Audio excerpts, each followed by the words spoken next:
Gentleman from the 19th on passage. Thank you, Mr. Speaker. A rigged process produces rigged results, and that's exactly what we have in front of us today with this package. The Republicans who are in charge of AB 329 and this whole exercise in general were committed to corrupting the process, to corrupting the outcome from the jump. These bills were rushed through, while other bills that would make substantive, important changes, positive changes, can't even get a hearing. The bills from this task force do not rise to the moment. They do not respond to the clarion call that's been given to all of us as lawmakers. They are not only inadequate, they are a step in the wrong direction. When I was growing up, I used to hear all sorts of stories from black friends of mine that were very different than the stories I would have when it comes to encounters with the police. I heard about people starting probably around my elementary school, middle school days being brutalized by police because they fit the description. All sorts of stories being slammed into the wall, being thrown against hot police cars and their hoods because someone fit the description. Now, none of these people did anything wrong, but because of their skin color, because of something they had no control over, this incredible injustice and unfairness was visited upon them time after time. And it wasn't just my friends growing up in Milwaukee. Matter of fact, it was so commonplace, it was acknowledged all over popular media. It was in TV shows, movies, music, all sorts of pop culture. People have known about that in this country, have known about police brutality and the wild injustices visited upon certain members of our community, black members, brown members, and our community members of color for years, for decades, for generations. But it's never the time. It's never the right time to do something about it. For this reason or that reason, not right now. It's not the right time. Then we started a whole new venture in being able to see it real time or see it recorded on cell phone cameras. And everyone saw exactly what was going on, regardless of what community you were in, you could see it online. And still, it's not the right time. Still, we need to delay it, we need to wait. And now, we find ourselves in an era of sustained civil rights marches and people coming out time and time and time again for their voices to be heard, with clear demands that aren't unreasonable. In fact, the demands, those should be the floor. We heard a lot about floors and basements today. The demands being made are just the basic bare minimum for fairness.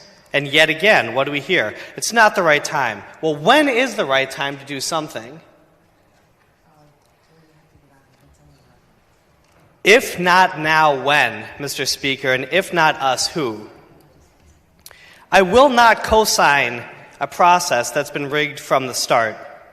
This task force was formed in order to employ a really nasty tactic, and it's part of the reason why people have such disdain for career politicians and corrupt officials in the first place.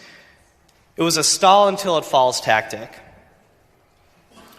They rigged it from the jump. Almost half the members of the task force were current or former law enforcement or had ties to law enforcement. And in fact, one of the co-chairs admitted in a secret email that he wanted to stall the process. And you know what? When you find a politician that uses secret email, that's exactly what they mean. It's not all these flowery words. It's not someone trying to be for the cameras. When someone writes something, Mr. Speaker, in a secret email, they mean what they say. And he meant what he said that day. And instead of being able to own up to it, admit what happened, admit what he was doing, admit what you did, Mr. Speaker, what did we see? This tactic played out throughout the whole process. And what did he say? He didn't mention anything about justice, none of those flowery words, Mr. Speaker, that you use when you're describing all the great things of this task force. No, he said raw political calculations. How am I going to run for county executive at some point? How am I going to run for higher office? How is this going to affect my political career? Not one word about justice, not one word about racial equity, not one word about the incredible injustices being visited upon communities across our state because of their skin color. Not one word, because that's not what he cares about. Mr. Speaker, that's not what you cared about when you wrote that email. You cared about the raw political considerations, and that's reflected in this bill, AB 329. It's reflected in this whole package. It was a stall until it falls tactic, and I will not co-sign that. I will not be a part of that sort of horrible circus. As Maya Angelou once said, when someone shows you who they are, believe them the first time. AB 329 and the idea that we need to spend all this time collecting data, stalling things out, studying no-knock warrants is a perfect example of this. AB 329 exemplifies everything wrong with this whole process. We know what the issue is, and we know what the fix is. But because Republicans have corrupted the process, we're not going to get to fix the issue. We're not going to get to save lives. We're just going to stall until it falls, which is exactly what you wanted, Mr. Speaker. Instead of fixing this brutal, dangerous policy, which, by the way, stems from the failed war on drugs and puts everyday people and officers' lives in danger, we're going to, well, not we, you are going to do nothing on it. And again, this bill and this whole process is a glaring example of why people do not trust politicians. Because you Republicans out there, Mr. Speaker, you know what the right thing to do is, and you don't care, as evidenced in that secret email that was sent out on a personal email server in order to escape open records requests that, because of a lazy staffer's actions, was sent to the press during an open records request, was made public. Now we know the truth. We know that you don't give a damn about racial justice or equity. We know that there's callous intention in order to gain political favor and hurt your political opponents. And we know that that's all that you care about because that's all that was mentioned. And again, when a politician has to go around the open records and use a secret email to express your ideas like that, Mr. Speaker, we know that's exactly what you mean. Or else you would have said it publicly. But what happens in the dark comes out in the light. That's what they say.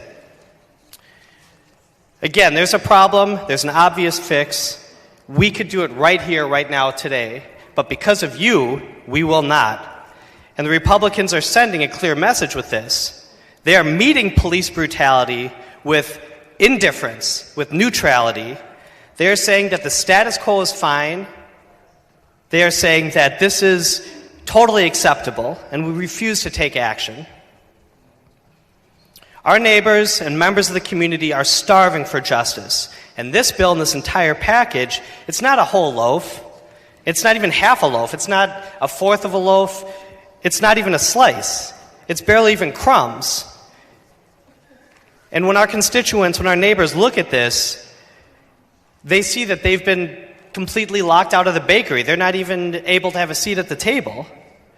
This isn't what they're asking for. No one said stall until it falls. That was a calculated political move by a career politician in order to hurt political enemies and help himself, not, as he stated, as you've stated multiple times, Mr. Speaker, not in order to further racial justice or to help anyone or to make the world a better place. It is power for power's sake, and you're willing to, Mr. Speaker, throw people's lives away to realize that horrific goal.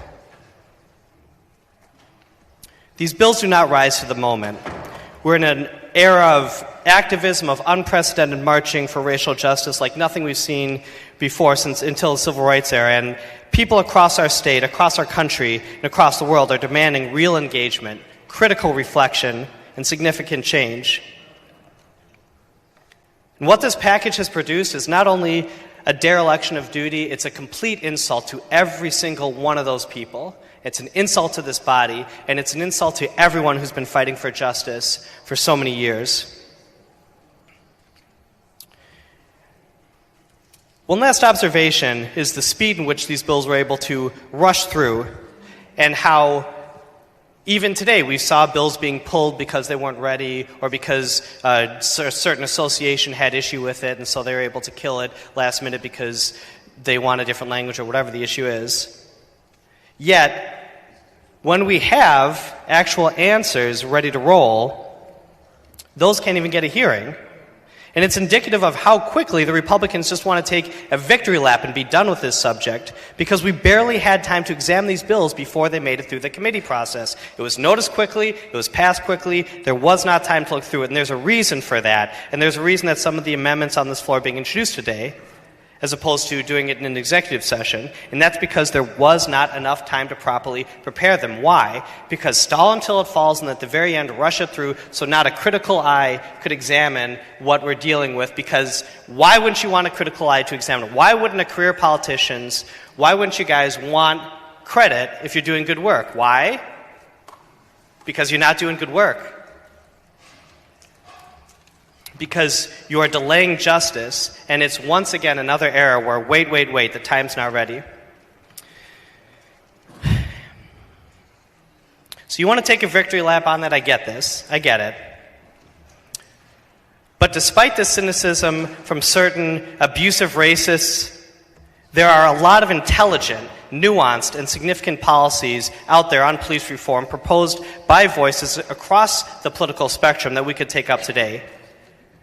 Will any of those policies get to see the light of day in this body? Will Republicans actually answer the beautiful, pretty words that they're spreading around today? Are we going to see any actual secret emails where people get revealed to be wanting to do the right thing for once?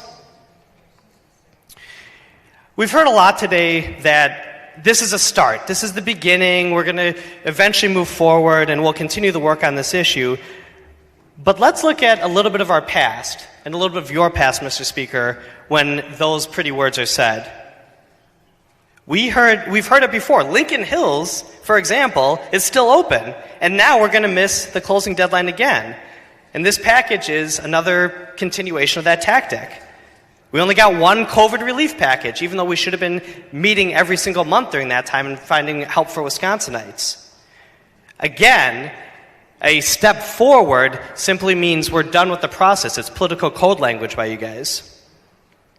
And despite the wishes of some incredibly bad people, including one very abusive racist in specific, this can't be the end. There are multiple bills that have been introduced that would significantly address the concerns from activists, marchers, community leaders, organizations like TPR and Block that others have expressed. The representative from the 12th District has a Breonna Taylor bill to ban no-knock warrants. That would actually do something that would save lives, and she's absolutely correct. The representative from the 10th has his Philando-Castile Act to ban warrior-style training for police. That would do something. Representative from the 17th District with his police reform decertification bill to prevent corrupt cops from hopping from police department to police department and escaping accountability and transparency. That would do something. My proposal to end qualified immunity for police in Wisconsin. That would do something. And many others. But are we even going to see any of those bills get in front of the committee hearing? Will our constituents, our neighbors, be given a seat at the table? We don't need to start here. The first steps have already been taken. We don't need more pontification, more studies, more stalling, more waiting. We need answers. We have answers. We have seen what's been implemented across the country, and you know how to make a difference and how to make positive change. And for the sake of our neighbors, our state, our souls, justice we shall pursue. Let's build a more just society. The vote is read on this bill, and the vote is read on this whole damn package.